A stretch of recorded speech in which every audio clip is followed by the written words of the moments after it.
नमस्कार मंडळी, मी मनीषा. तर आज आहे आषाढी एकादशी. तर म्हटलं सकाळी सर्वात पहिले आपण देवाची पूजा करून घेऊया.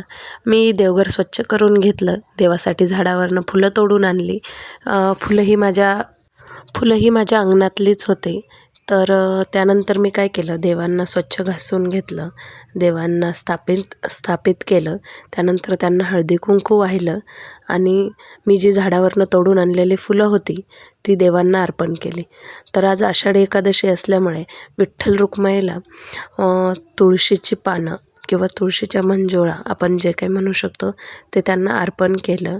आणि अशाच प्रकारे आपल्या देवांना, सर्व देवांना फुलं आपले वाहून झाले होते.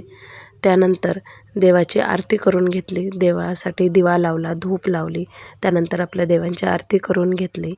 अशा प्रकारे आपलं देवघर बघू शकता किती सुंदर आणि किती छान दिसत आहे. आणि